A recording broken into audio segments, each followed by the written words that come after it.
Hey guys, it's Green Lion Girl, and I know I promised you guys a video on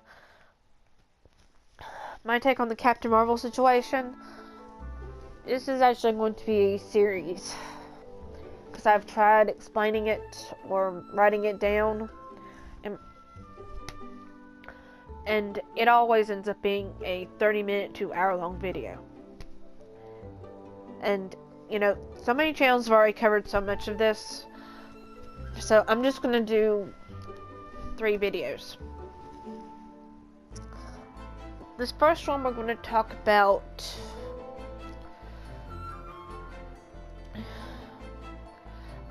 why this movie was, why it, why it's such a big deal. Okay, the MCU has been putting out quite a few superhero movies, and most of them have been very good.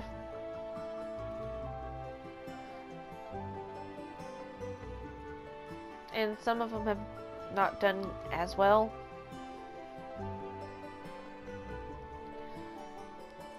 And some of them have done quite well. I know Black Panther last year made over $1 billion in the box office.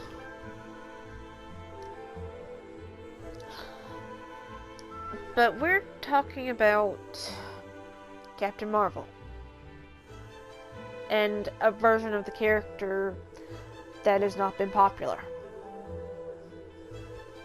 I'm putting emphasis on this version because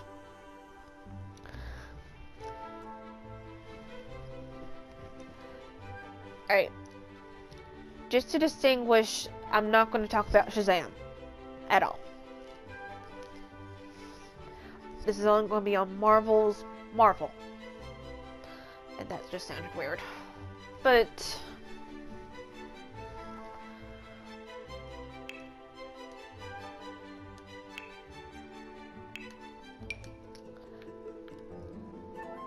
alright, there have been a few characters with the name Captain Marvel in Marvel.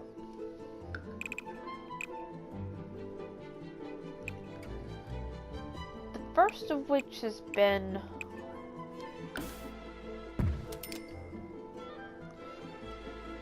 Mar-Vell, who, if I remember the story right, he's a Kree warrior.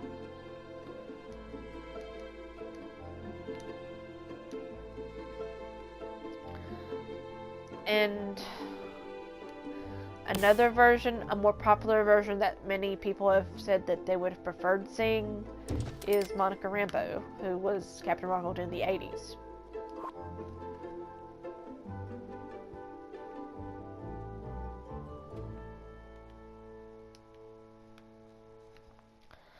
And many people prefer her, and many people have argued that,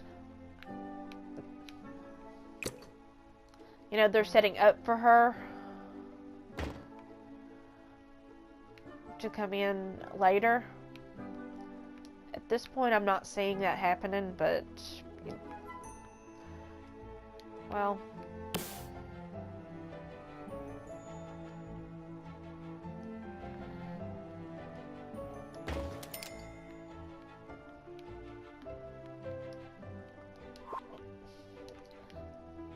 the current version with,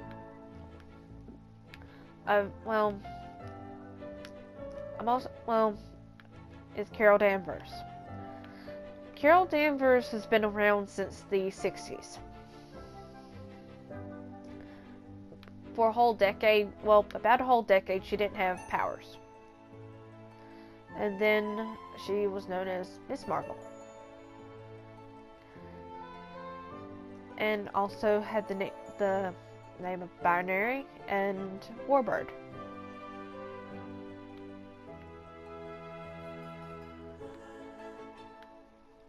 And it's actually been a recent development. I say recent, but that has been within the last decade. She has been known as Captain Marvel. Who is she hate?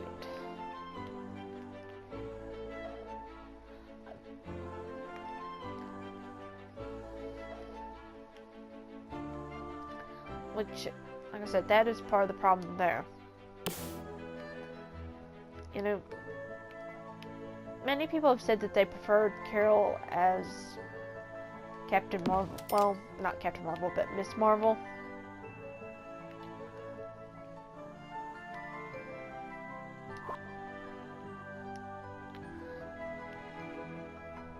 But her Captain Marvel, you know, people have said that she's overpowered, that she's being pushed. And, you know, she is a Mary Sue. She fails upward. And ultimately, that has not left a very favorable impression on people.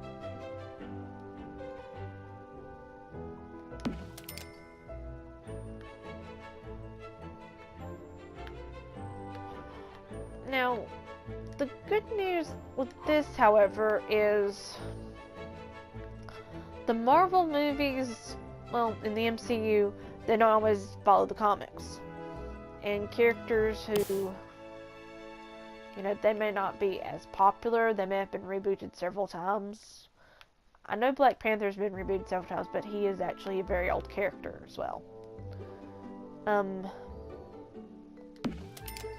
You know, the good news with that is they can make changes, they can do wonders with these characters. I mean, Guardians of the Galaxy, they weren't that popular. And yet, many people were not happy when a good part of them were, well, almost all of them were killed during Infinity War.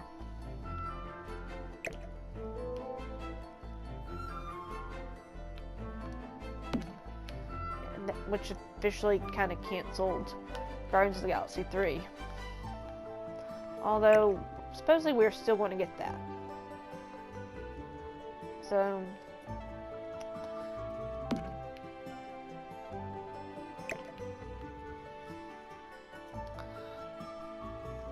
you know, this character's got other characters killed. And, like I said, she fails upward. Her flaws are her strengths.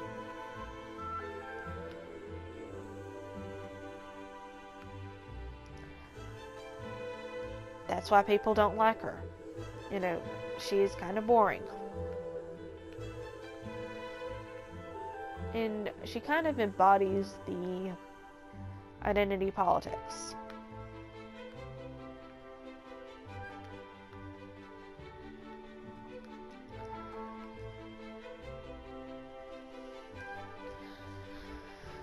Okay, now we have Brie Larson, the actress. She is an Oscar winner. She won an Oscar for The Room. I've not seen the movie. I've heard people tell me that she's really good in it.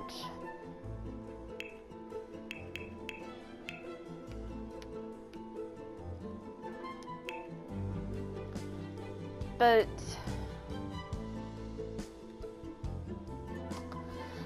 in her other roles, she's been a forgettable character.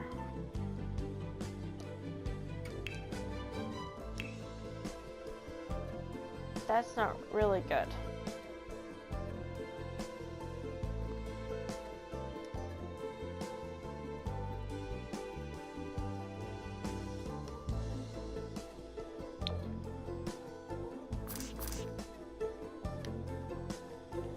Had they chosen another character,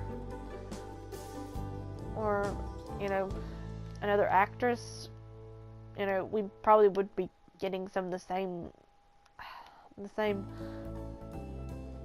problems at this point. I mean, people have said that they cast the wrong person. Many have wanted Emily Blunt. You know, there's been a lot of other names mentioned. We may never know how exactly they settled on Brie Larson.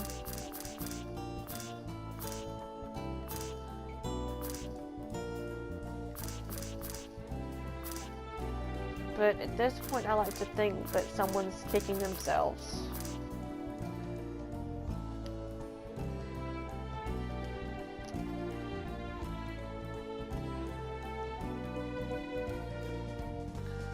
This is kind of the point where I'm going to say we didn't have that big a problem until Brie said that she was not interested in what a white dude has to say about A Wrinkle in Time, or what didn't work for him in A Wrinkle in Time, and how she talked about it was a love letter to women of color. I want to say that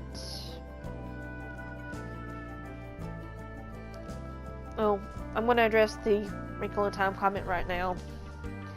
The movie was bad. The movie flopped. And over half the people coming in to see it were white.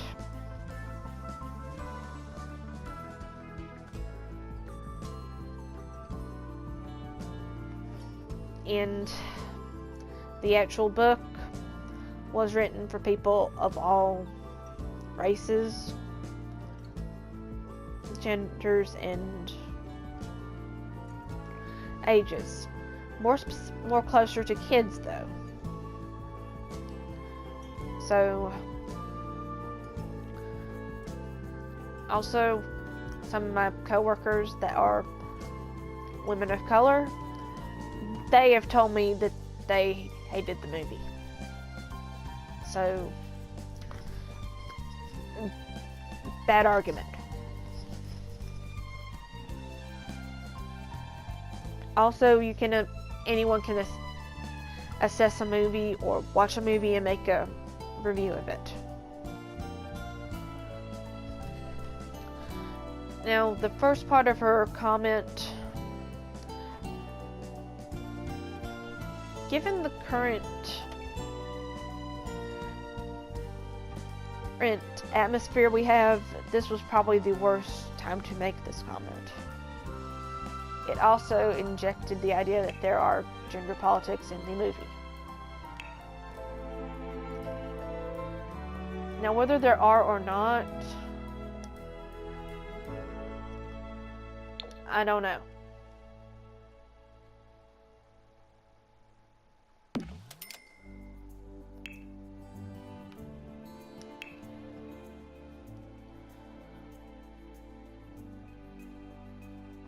However, when she called it her activism, that definitely added some fuel to that fire, or some, well, it kind of threw some hints that that may be what the movie's about. Whether that's true or not, I don't know. But normally when you call it your activism,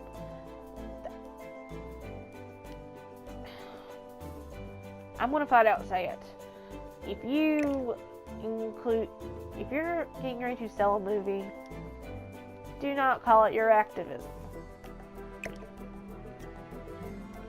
And do not insult your main audience. This is what's gotten this movie in trouble now. Well, originally.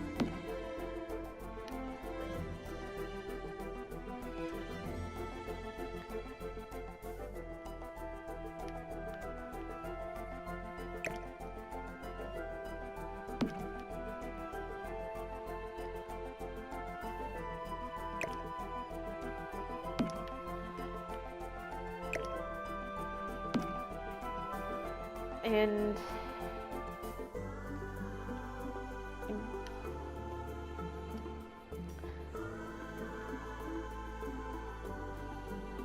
had this been it, you know, already you have a lot of have people tuning out this movie. And had some of those words been changed, yeah, there would be more people coming out saying that those comments were racist, that those comments were sexist. That is what initially has gotten this movie in the biggest trouble, or caused the most controversy. Well, or at least it had. Like I said, this is only one of 3 videos, and you know, if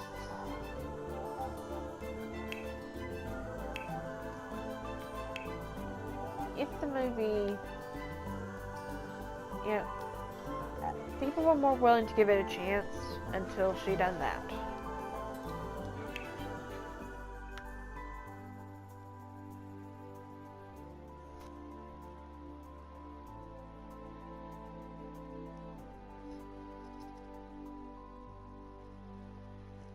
You know, and other comments have been made. I will talk more about them in my next video. Until next time, this is Green Lion Girl saying goodnight and happy gaming.